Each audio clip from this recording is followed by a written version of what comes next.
अहिले हजुरहरू एउटै क्लिकमा संसारसँग जोडिनु भएको छ। घर बसी बसी संसारभरिको समाचार, देश विदेशमा हुनुभएको आफन्त र साथीहरूसँग कुराकानी गर्न सहज र सम्भव भएको छ। यो सबै इन्टरनेटले गर्दा सम्भव भएको हो। तर कहिले सोच्नु भएको छ कि यो इन्टरनेट कहिलेबाट सुरु भयो वा यसको जन्म कसरी भयो भनेर? यसको कथा कुनै सामाजिक सञ्जाल वा स्मार्टफोनबाट भएको होइन। यसको कथा डर, युद्ध र एउटा सानो सन्देश जुन असफल भएको थियो त्यहाँबाट सुरु भएको हो।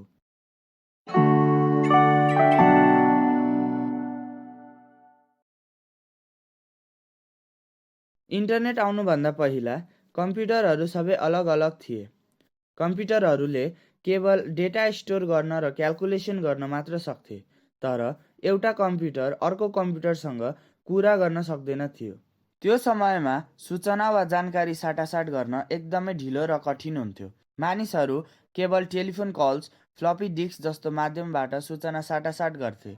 जानकारी पठाउन त दिन वा कहिलेकाहीँ हप्ता पनि लाग्थ्यो। मानिसहरूलाई इन्टरनेट भनेको केवल विज्ञान कथा जस्तै लाग्थ्यो। सामाजिक सञ्जाल, इमेलहरू त सोच्न पनि सक्दैन थिए। तर यो एक्लोपनले गर्दा भविष्यको विज्ञान जन्मायो। वैज्ञानिकहरूले सोच्न थाले, यदि कम्प्युटरहरू बोल्न सके भने, यदि फरक फरक कम्प्युटर आपसमा जडान भयो भने के हुन्थ्यो होला। त्यसैले जन्म भयो अर्को अध्यायको, आर्पनेट, जसले देखाए कि फरक फरक कम्प्युटरहरू पनि जडान भएर काम गर्न सक्छन्। सुरुमा त सानो थियो, तर यो सोचले भविष्यको इन्टरनेटको ढाँचालाई आकार दिन थाल्यो। सन् 1960 को दशकमा संसार एकदमै फरक भयो। ठुला युद्धको डर, कोल्ड वारको तनाव सबैलाई थियो। त्यही बेला अमेरिकाले एउटा ठुलो चुनौती पायो। यदि कुनै युद्धले गर्दा सम्पूर्ण सञ्चार प्रणाली नष्ट भयो भने के गर्ने? त्यो समयमा कम्प्युटरहरू अलग अलग थिए। तिनीहरूलाई जोड्ने कुनै तरिका थिएन। वैज्ञानिकहरूले सोच्न थाले, के हामीले एउटा यस्तो नेटवर्क बनाउन सक्छौँ जसले केही भाग नष्ट भए पनि बाँकी काम गरिरहोस्। यसरी जन्म भयो आर्पानेटको। आर्पानेट अर्थात् advanced research project agency network. यो एउटा सानो प्रोजेक्ट मात्र थिएन, यो भविष्यको इन्टरनेटको पहिलो कदम थियो।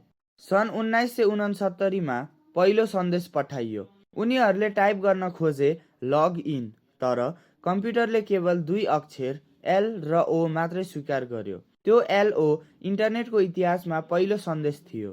त्यो सानो एलओबाट कम्प्युटरहरूले कुरा गर्ने यात्रा सुरु भयो। आर्पानेटले देखायो कि फरक फरक कम्प्युटरहरू जडान भएर काम गर्न सक्छन् भनेर। सुरुमा 4 वटा कम्प्युटरहरू मात्रै जडान भएको थियो, तर यो भविष्यको इन्टरनेटको आधार बन्यो।